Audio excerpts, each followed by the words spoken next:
وہ سوال یہ ہے مولانا کہ تقریباً ہر بھائی کے ذہن میں یہ سوال ہوگا کہ اگر کوئی مسلمان بدعتی ہو، وہ کلمہ شہادت کا اقرار کرتا ہے لیکن وہ بدعتی ہے، تو ایسے بندے کے ساتھ تعلق رکھنا، اس کے ساتھ مل کے عبادت کرنا، یہ شریعت میں کیسا ہے؟ بدعتی کا انجام بہت برا ہے، اور ملک میں ایسے فرق بھی موجود ہیں کہ جن میں بدعتیں موجود ہیں۔ ایسی صورتحال میں بحیثیت مسلم ہمیں کیا کرنا چاہیے؟ مضمون ایک علیحدہ ہے۔ یہ میرے بھائی ہیں عبد المنان صاحب، انہوں نے جو بات دہرائی، یہ چیزیں ہیں تو لائق کے تفصیل سے سمجھا جائے۔ یہ ان پر ناراض نہیں ہوتا، شیعوں کے بارے میں یا اہل بیت کے بارے میں یا دوسرے حنفی سب کے بارے میں جو ذہنوں میں نا مغالطے دور کرنے چاہیے۔ میں مغالطے کہوں گا، ایک دوسرے کو پڑھتے نہیں، اس لیے طرح طرح کے سوال ہیں۔ میں جن نے اہل بیت کی بات کی ہے نا، جانتا ہوں کہ اہل بیت یہ ایسے کام کرتے ہیں، یہ بیتی لوگ ہیں۔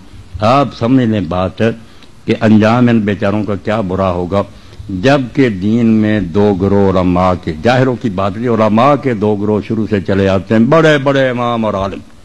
ایک تو گروہ ان لوگوں کا ہے جو یہ کہتے ہیں کہ ہر بدعت بری نہیں ہے، کلو بدعت نظرارہ جو ہے یہ مخصوص ہے، عام نہیں ہے۔ کتنی چیزیں جو بعد میں نئی نکلی ہیں اور ان کو کوئی برا نہیں کہتا، خاص کر اہل سنت کے سب طبقات مانتے ہیں، اہل حدیث بھی مانتے دوسرے۔ یہ دو اذانیں کی جمع کی سب جانتے ہیں کہ یہ رسول اللہ کے زمانے میں نہیں تھی، حضرت ابوبکر کے زمانہ میں نہیں تھی، عمر رضی اللہ عنہ کے زمانہ میں نہیں تھی۔ یہ دو اذانیں جمع کی نا، ایک پہلے ہوتی ہے ایک پھر بعد میں، یہ حضرت عثمان رضی اللہ نے شروع کی۔ یہ بھائی عبد المنان بھی جانتے ہیں، صحیح بخاری مسلم سب میں۔ اب کون اس پر کہتا ہے کہ حضرت عثمان بدعتی تھے، یا جو یہ لوگ اذانیں دیتے ہیں دو بدعتی سارے دے رہے، یہ بدعت نہیں، حالانکہ نئی بات نکلی ہے۔ تو پھر اس لیے بڑا گروہ علماء کا، بڑے بڑے ان کے نام کیا بتاؤں، وہ کہتے ہیں کہ ہر بدعت بدعت سیاح نہیں ہے۔ بدعت دو قسم کی ہے، ایک سیاح کہ نئی بھی ہے اور بری ہے، دین کو نقصان اس سے پہنچتا۔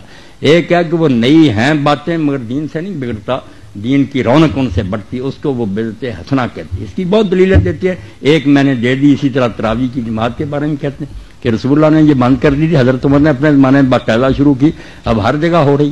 تو یہ کہتے ہیں کہ دیکھا چیزیں نئی ہیں مگر اچھی، کوئی بری نہیں۔ اسی طرح وہ گروہ ہے نا، وہ ان علماء کا ہم یہ امام نووی ہیں، ابن عبدالسلام ہیں، ابن حجر حافظ ابن حجر فتح الباری میں کہتے ہیں، شوکانی کہتے ہیں، یہ اہل حدیث کے علماء، وہ کہتے ہیں بالکل ٹھیک، ہر بیت بری نہیں، بیت پانچ طرح کی، ایک حرام ہے، ایک مباح ہے، ایک مکروہ ہے، ایک جو ہے نا وہ بالکل واجب ہے، فرض ہے وہ بدعت۔ کہ یہ بدعتی فرقوں سے جو ہم مناظرے کرتے ہیں، علم کلام کی کتابیں لکھی ہیں، وہ کہتے ہیں کہاں تھی پہلے، لکھنی پڑی۔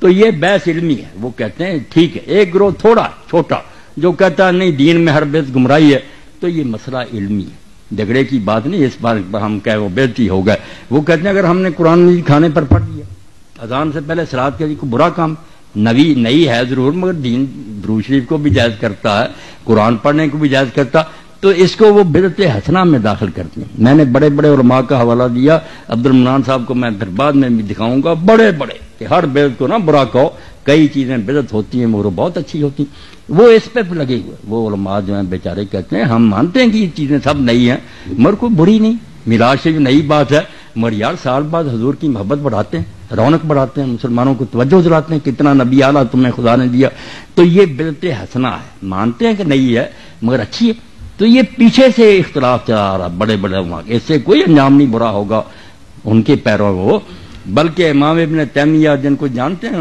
عبد المنان صاحب کے، ہمارے بہت بڑے علماء میں سے، انہوں نے خود یہ کہا اقتداء صراط المستقیم میں کہ یہ لوگ بدعت جو کرتے ہیں وہ ان کے خلاف ہی تھے، مگر انہوں نے کہا آپ کو پتہ ہونا چاہیے کہ اللہ تعالیٰ ان کی نیت کا ان کو ثواب دے گا، بدعت ہونے کا عذاب ہوگا مگر اس لیے کہ وہ کرتے کیوں، حضور کی محبت میں کرتے ہیں۔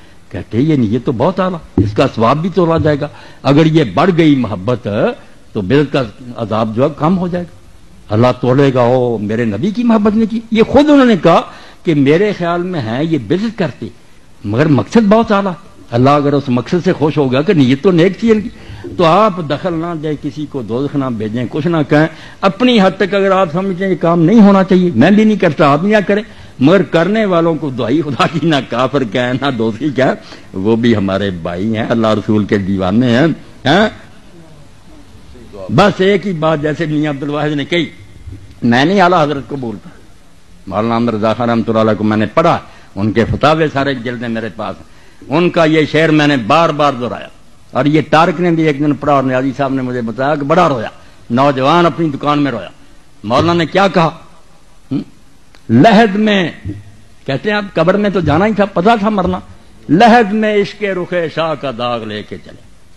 ہم قبر میں کیا لے گئے؟ کچھ پلے نہیں تھا، رسول کی محبت کا داغ لے گئے۔ دل پر داغ لگا ہوا تھا، فرشتوں نے دیکھا، لحد میں عشق رخ شاہ کا داغ لے کے چلے، اندھیری رات سنی تھی چراغ لے کے چلے۔ بھائی کیسے دوزخ میں آپ بیچتے ہیں؟ مجھے تو حیران۔ اللہ سے ڈر جائیں، کسی کو نہ دوزخی کہیں نہ کافر کہیں۔ آپ کے علم میں جو بات ہے نا کہ صحیح اس طرح ہونا، آپ بے شک کریں، مگر دوسروں کے پیچھے لٹ لے کے نہ جائیں۔ آپ یہ روایتیں میں پڑھ دوں، نیازی صاحب جیسے ابن ماجہ میں یہ لوگ پڑھ لیتے ہیں کہ بدعتی کا اللہ نہ حج قبول کرے گا، نہ روزہ قبول کرے گا، نہ اس کی توبہ قبول کرے گا۔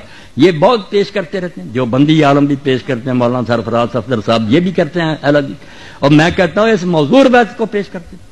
وہ تو دوزخ میں جائیں گے ہی نہیں، آپ چلے جائیں گے۔ یہ حدیث جھوٹی ہے، ضعیف بھی نہیں، موضوع ہے۔ من گھڑت روایت کی بنیاد پر ان بیچاروں کو کہتے ہیں ان کا روزہ حج قبول نہیں ہوگا۔ پہلے آپ تو اپنا علم کمپلیٹ کریں نا، کہ جو باتیں آپ کہتے ہیں وہ ٹھیک ہے، آپ خود ہی حدیثیں جل ہی لیے پڑے کہ بےزتی کی اللہ توبہ نہیں قبول کی، یہ بھی حدیث ضعیف ہے، کوئی صحیح نہیں۔ آپ خدا کے لیے ڈر دیں، بالکل کسی بیچارے کچھ نہ کہو۔ میں تو اللہ کی قسم جب جاتا ہوں دیکھتا ہوں بریلیوں، مجھے وہاں بھی خوشی ہوتی کہ یہ بھی میرے نبی کے دیوانے۔ شیعوں کی مسجدوں میں جاتا ہوں، ان کے ساتھ بھی پڑھتا ہوں، مجھے کیا تکلیف؟ وہ اللہ کے رسول کا کلمہ پڑھ، مجھے رسول کی نسبت سب سے پیاری ہے۔ یہ گوار ہے، آپ دن قیام کے کیا دیں کہ مولوی اسحاق نے کہا تھا میں ہر شے چھوڑ سکتا ہوں مگر اپنے نبی کے نام لینے والے کو نہیں چھوڑ سکتا۔ مجھے نہیں اس سے ناراضگی، آپ ناراض ہوتے رہے۔ وہ کسی بزرگ کو نہیں مانتا، نہ مانے، میرے نبی کو مانتا۔ بس آخری ایک حوالہ عبد المنان بھی سنے آپ، یہ اس کی بات ہے جس کو ہم اہل سنت شیخ الاکبر کہتے ہیں کہ اولیاء کا سردار ہے وہ، محی الدین ابن عربی۔ وہ خود لکھتے ہیں لطائف المنن کے کہ میرے جو شیخ تھے پیر شیخ ابو مدین مغربی، اب شیخ ابو مدین مغربی میں سب کو جانتا ہوں نا، یہ مولانا کی طرح وہ شیخ عبد القادر جیلانی کے خلیفہ تھے، شیخ عبد القادر جیلانی پیران پیر کے خلیفہ تھے ابو مدین، ان کے مرید تھے شیخ اکبر محی الدین ابن عربی۔ تو شیخ فرماتے ہیں کہ میں ایک عالم سے ناراض تھا، میرے شہر کا عالم تھا، میں نہیں اس کو اچھا جانتا تھا۔ کیوں؟ کیونکہ وہ میرے مرشد کے خلاف تھا، وہ شیخ ابو مدین مغربی کو نہیں اچھا کہتا تھا، اس لیے میں اس عالم سے ناراض تھا۔ مگر ہوا کیا پھر؟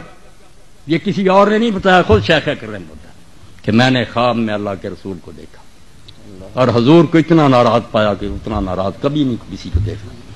حضور نے پوچھا کہ محی الدین تو فلاں عالم سے ناراض ہے، پلے باندھو اس بات کو، نہ رو صحابہ کو نہ کسی کو، نبی کو رو۔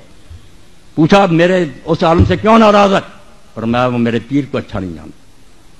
تو محی الدین کہتے ہیں حضور نے رنج سے فرمایا کہ تیرے پیر کو نہیں مانتا، مجھے مانتا یہ نہیں مانتا۔ اور ظالم تیرے پیر کو ماننا کب سے دین بنا؟ مجھے مانتا، حیا کر جا کر اس سے معافی مانگ، صبح کر، صبح ہی جا کر شیخ نے اس سے معافی مانگی کہ میرے پیر کو یار مان یا نہ مان وہ تو میرے دل کی بات، نبی تو اللہ نے محمد رسول اللہ کو بھیجا، اگر تو اس کو مانتا بات ختم۔